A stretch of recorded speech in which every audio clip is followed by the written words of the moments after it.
You know, there are times in life when everything looks just so very sweet. Just looks like everything is going our way.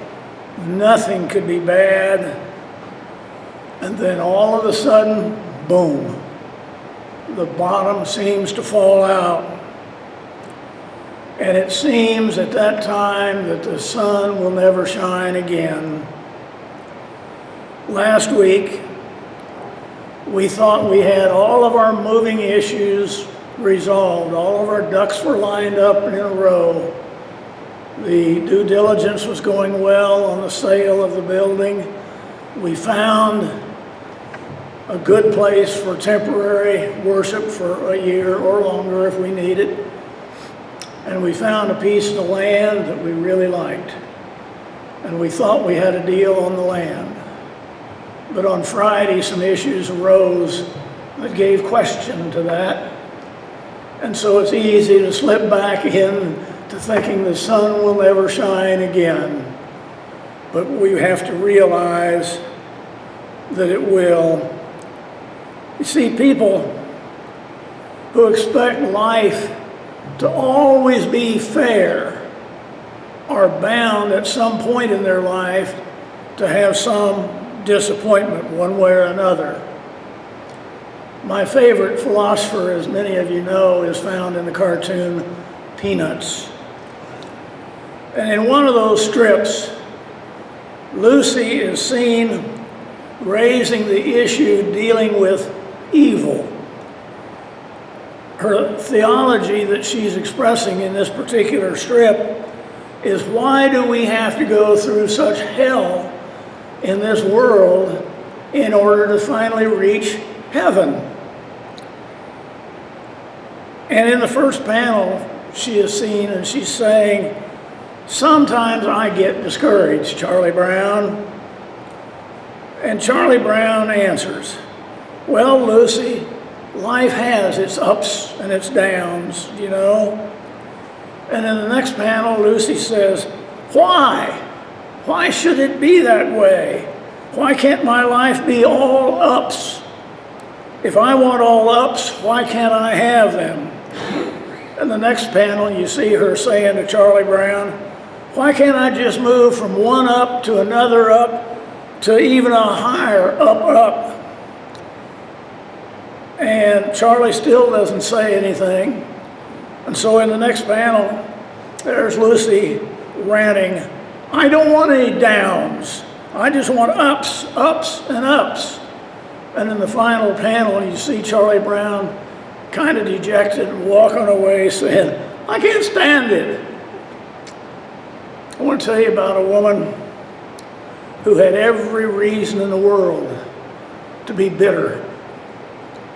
The circumstances of life had dealt her a ton of harshness that she had to handle. She was very talented, but her talent went unrecognized for years. She was an opera singer, and the prestigious opera circles closed ranks whenever it was that she tried to enter. The American opera critics ignored her compelling voice, and she was repeatedly rejected for parts for which she was eminently well qualified for. And it was only after she went to Europe and she became acclaimed by the critics in Europe that the stateside opinion of her began to change and where she was welcomed. It was not only her professional life where she seemed to feel rejected, but her personal life was a battleground as well. She is the mother of 2 children, both of which are handicapped, and one of her child is severely retarded. And years ago, in order to escape the fast pace of life in New York City, she bought a big house on Martha's Vineyard. And 2 days before she was to move in, that house burned to the ground. So she had professional rejection. She had personal setbacks in life. And those are perfect soil for growing seeds of bitterness. She had the receptive field planted for the roots of resentment in her life. But in her case, anger did not find a home. Her friends never thought of her as being a bitter person. In fact, they called her Bubbles. The woman was Beverly Sill, who was an internationally acclaimed opera singer. She was a retired director of the New York City Opera. Her phrases were always sugared with laughter. She was cheerful. Her face seemed to soften with serenity, as she seemed to be a very serene person.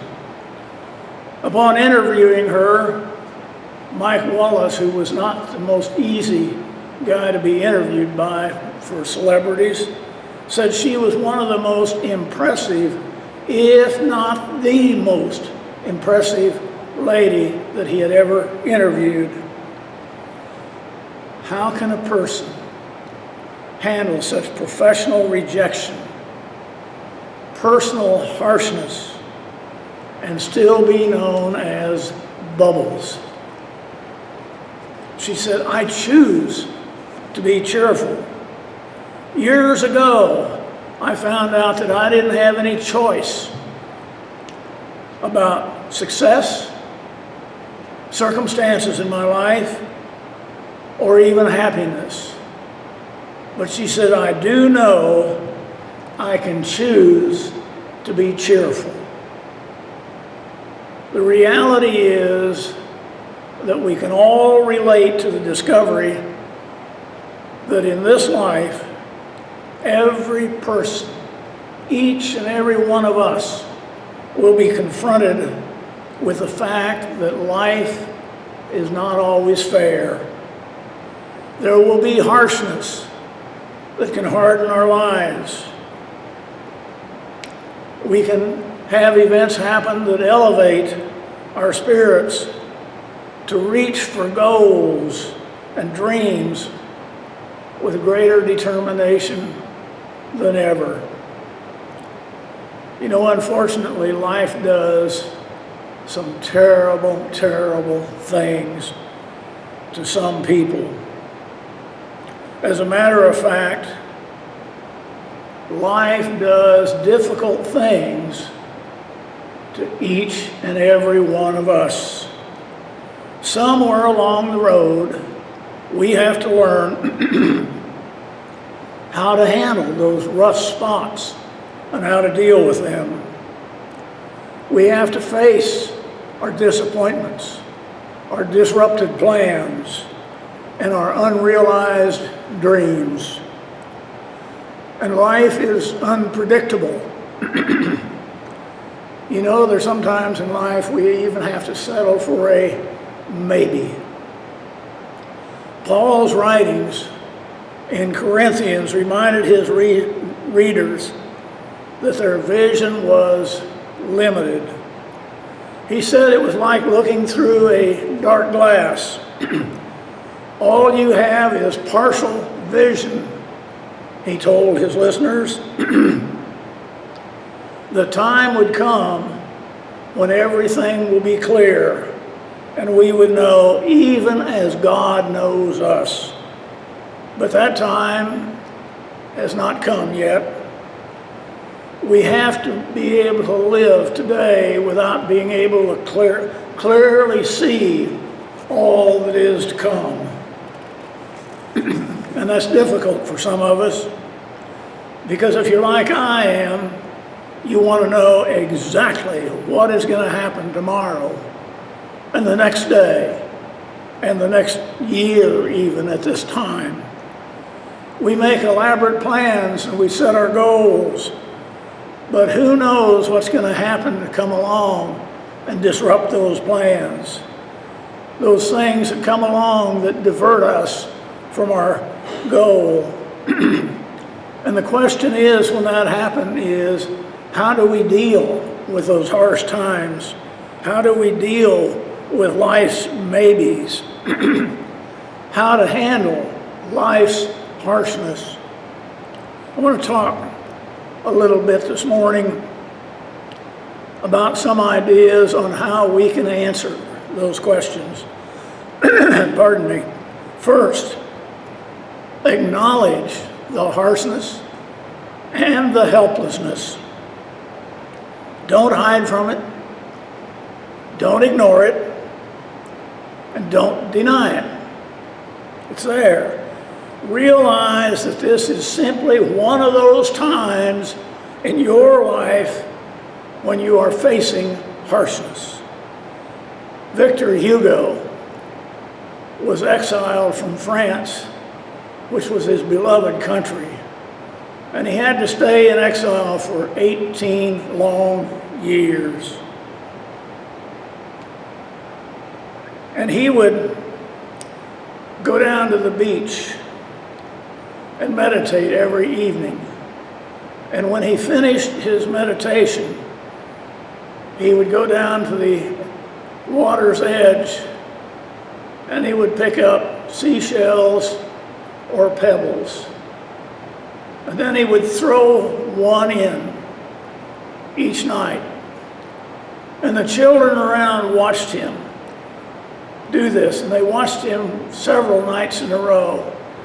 Finally, one of them got up the courage to go ask him, why was it that he was throwing stones into the water? And he smiled very simply and he answered the child, not stones, my child, not stones. I'm throwing self-pity into the sea. God gives us grace to be honest about life. Now, why as that was of Victor Hugo, we need to face the harshness of life with honesty, not with despair. We need to keep a balanced perspective and see what can be seen and salvaged. Ray Charles was one of our most noted musicians, and he became blind as a young boy. And his mother did not allow him to get consumed with self-pity. And she encouraged him at times and even forced him at other times to be all that he could be. He was to focus in his life on becoming a victor rather than being a victim. He was not to focus on life's harshness and how unfair it was. He was to rise above that. And that is exactly what the power of God can do in life for any of us who make a commitment to Jesus. Our faith enables us to walk through the valley of the shadow of death, through the dark experiences, not to camp out for the rest of our life in the place of despair and fear. Many Christians fail to remember that evil has already been judged and defeated. When Christ died on the cross, our debt sin was paid in full. Evil was defeated. And we don't fight the good fight to achieve victory, but we fight from the victory that Christ achieved for us. If God at times challenges us and confronts us, let us also never forget that He also always comforts us as a mother does a child. We need to be a part of the solution, to do what we can humanly do. And some people discover and they feel the harshness of life, and they hide their lives and witness behind a mask of self-pity and heartache.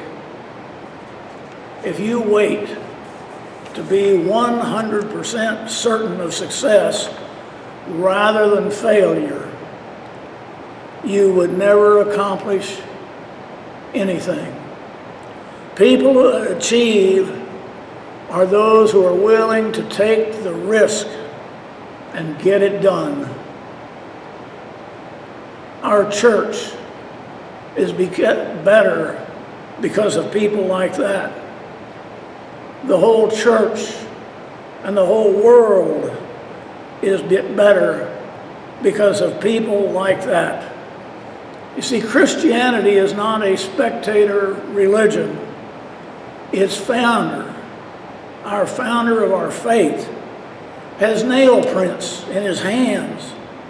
He believed that he could make a difference.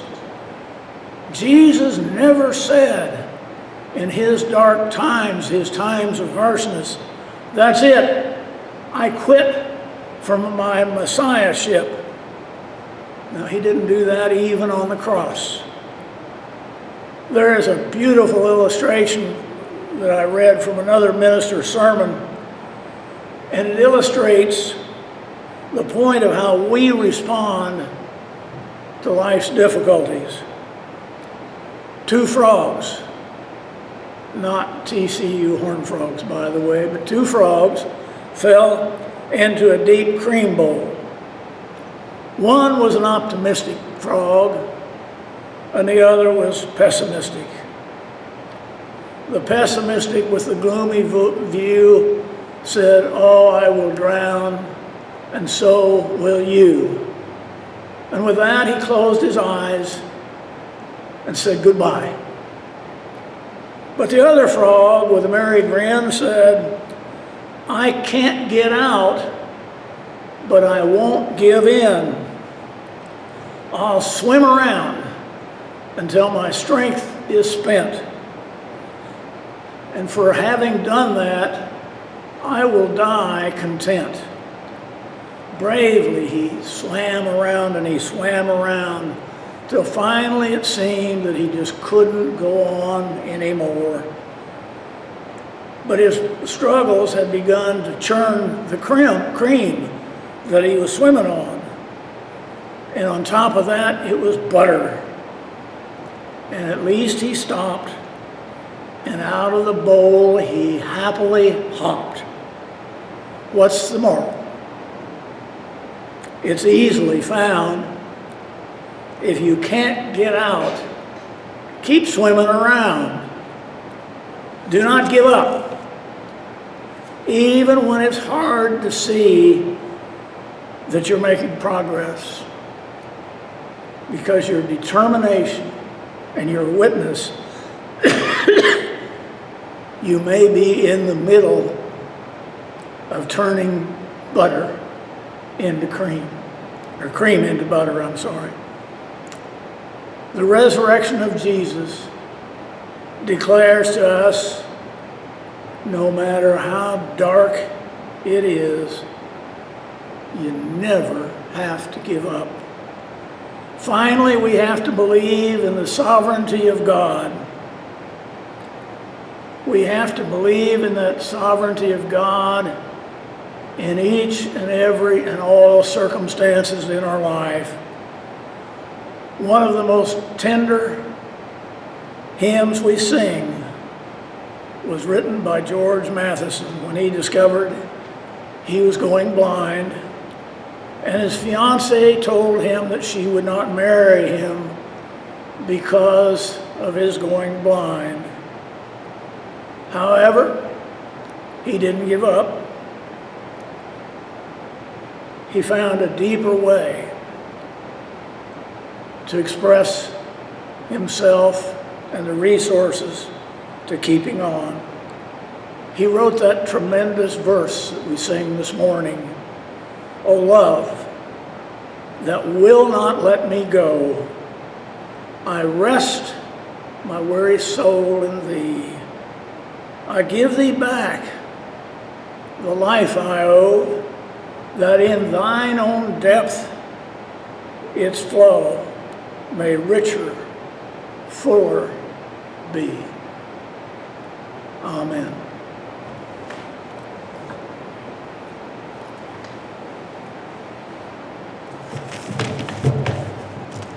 We do have